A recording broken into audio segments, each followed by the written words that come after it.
ተማሪዎች ፈተና ላይ ቤዚክ ኮንሰፕቱን ረስተው የሚሸወዱት ጥያቄ ነው የምናየው ማለት ነው። ምን ይላል ጥያቄው? if x is less than 0 then the simplest form of f of x minus absolute value of x over x is equal to ይላል። ይህንን ጥያቄ ለመስራት ምንድነው ማድረግ ያለብን? መጀመሪያ እቺን አብሶሉት ቫልዩ ዲፊኒሽኗን መፈለግ አለብን ማለት ነው። ዲፊኒሽኗን ስንፈልግ ምን ይላል? f of x is equal to absolute value ከሆነ ሁለት እንትን ይኖረዋል። አንደኛ x ሆኖ ይወጣል። ምን ሲሆን xአችን ግሬተር ዛን 0 ሲሆን ማለት ግሬተር ዛን ኢኳል ቱ 0 ሲሆን x ሆኖ ይወጣል።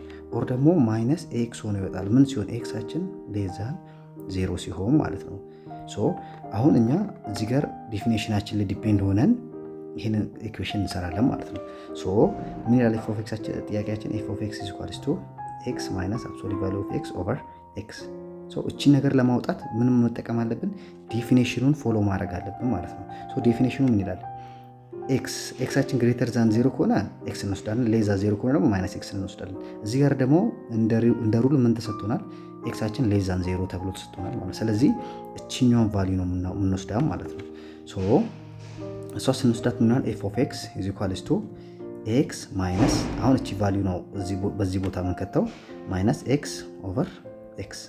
ስለዚህ f of x is equal to minus times minus positive ስለሚሰጠን x plus x over 2 which is x which is 2x over x።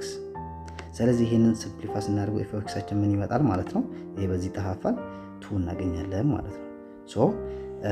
ይሄንን ጥያቄ ስንሰራ መጀመሪያ ከዲፊኒሽኑ መነሳት አለብን። ዲፊኒሽኑ ፎሎ አድርገን ጥያቄውን መስራት ይኖርብናል ማለት ነው። አመሰግናለሁ። እንደዚህ አይነት ጥያቄዎች እንዲደርሳችሁ ፎሎ ማድረጋችሁን አትርሱ።